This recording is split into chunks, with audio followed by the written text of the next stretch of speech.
Good morning, class 10. Welcome back to the online session of SST, and today we are going to discuss about the horticulture crop. Okay, I'm glad that this time when we had an online assessment examination, all of you have performed very well. Okay, hope you will do this in future also. You try to give your best in future also and get the good marks. Okay, let us start. India is the producer of tropical as well as temperate fruits. Okay, and since we are going to discuss about horticulture crop, one more thing is that in 2008, India was the second largest producer of fruits as well as vegetables after China. That means China was the leading producer of fruits and vegetables, and India was the second largest producer of fruits and vegetables. Let us see some of the important fruits famous all over the world, okay, which is produced in India and is exported to other nations also. Let us see one of those.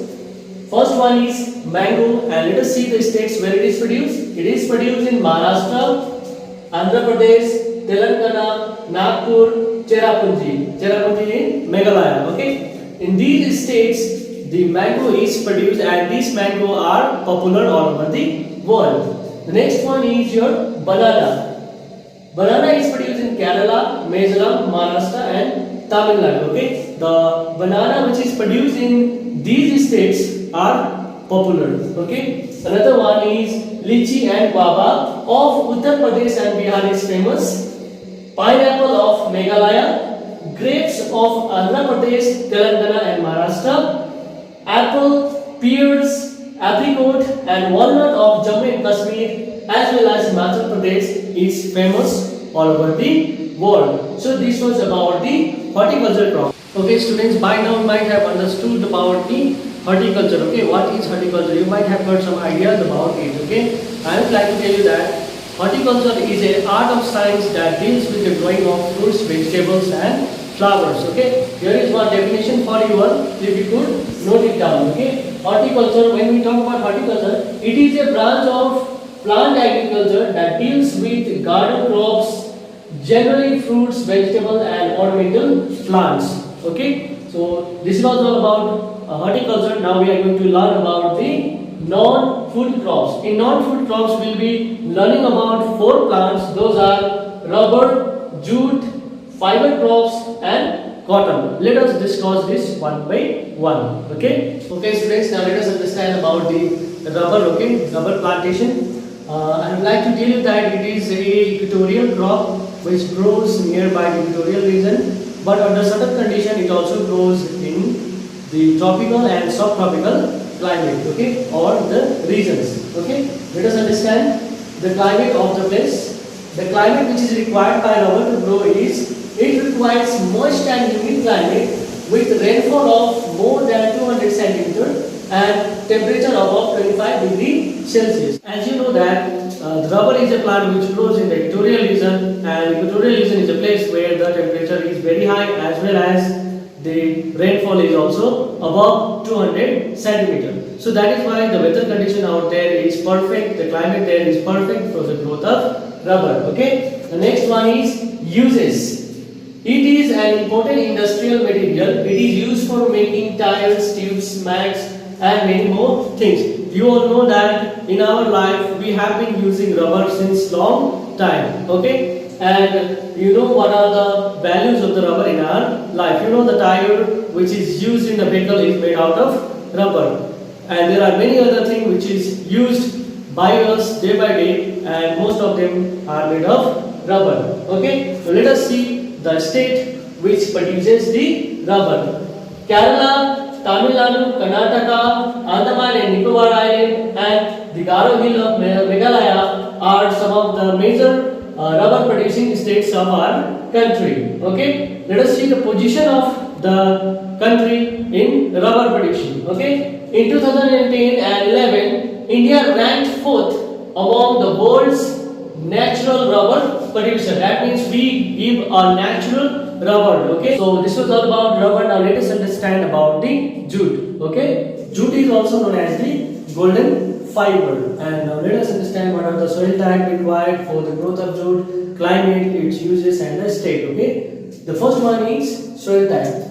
Jute grows well on well-drained fertile soil in the floodplains where soil are renewed every year. So from here we can understand that it is grown in an area which is very well drained. That means there should be the availability of water, the flow of water, okay, every time. Okay, so that the topsoil, if it gets eroded, again new topsoil will be there. That means the floodplain is suitable for that. That means every now and then the soil gets renewed. In such area, the jute crop grows very well. Okay. The next one is about the climate. Now let us see. It requires warm and wet type of climate. That means the temperature should be more than 25 degrees Celsius and the relative humidity must be 70% to 90%. Okay, now let us understand about the uses.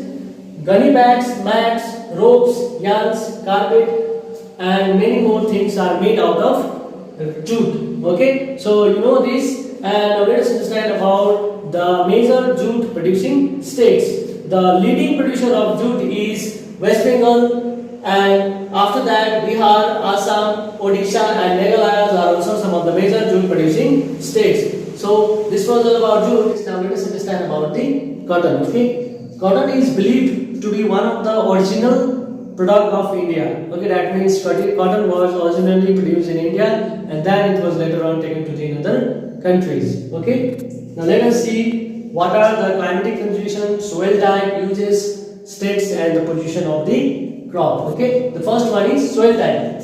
It grows well in the drier part of black cotton soil of the Deccan Tract regions. Okay, actually black soil is very suitable for the cotton. Okay, and it is, that's why called to be as the black cotton soil. Now let us understand climatic condition. It requires high temperature with light rainfall or irrigation and about 210 frost-free days and bright sunshine for its growth. So you can understand that it requires 210 days of frost-free days as well as bright sunshine for its well growth. Okay, and it also requires very high temperature and light rainfall. If there is no rainfall, then irrigation has to be done.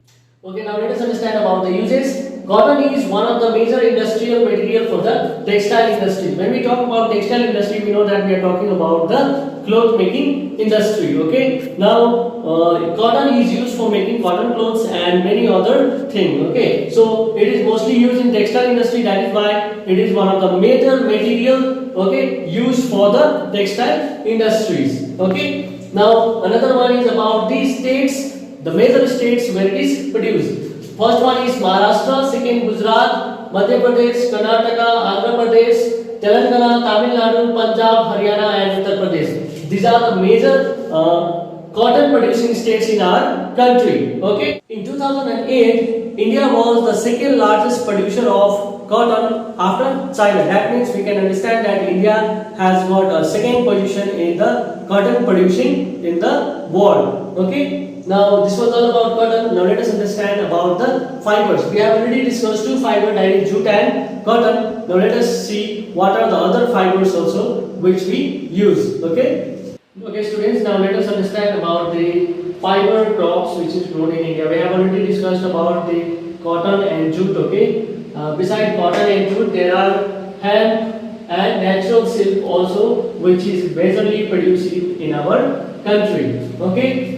Among these, hemp is a kind of fiber which is derived from a kind of plant, that is Cannabis sativa plant species. This is a kind of plant from which the fiber called hemp is derived. Okay, and it is mostly used for the industrial purpose. Okay. Now let us understand another point, that is the first three is derived from the crop grown in the soil, but the latter is obtained from the cocoons of the silkworm fed by the green leaves, especially mulberry. Now we are talking about the fiber, the first three fiber, that is cotton, jute and hemp. These are the kind of fiber that is grown on the soil.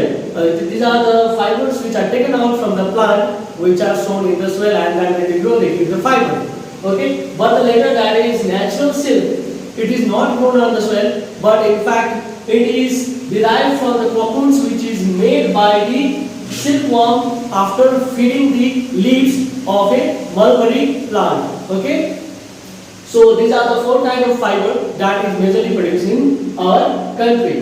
Now silk, you know, it is very important kind of fiber and it's a very costly fiber. Okay, since because it is produced by the cocoons. Okay, it is produced by the silkworms making the cocoons. Okay, from the cocoons we derive the fiber which is specially produced by the silkworms. Okay, that is why it is very costly. Okay, so for this purpose, to make the silk, they use a kind of a farming that is called the rearing of silkworm, and the method, the process in which they rear the silkworm for production of silk fiber, that process or that rearing or that farming is called the sericulture. Okay, so I hope you have understood the concept. Okay, now I would like to end the session here only, and I am going to provide you some home assignment. Please note it down. Okay, students, here is the home assignment for you all. Please note it down. Okay, the first one is what is horticulture. I repeat, the first one is what is horticulture. Okay, the second one is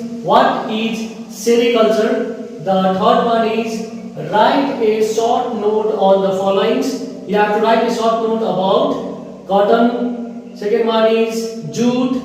Third one is silk. And lastly, you have to write about the rubber. Okay, so students, I hope you have understood the question. You will do your home assignment and send me in my WhatsApp number. Okay. Now I would like to take a leave from the session. You all take care, stay safe, and thank you.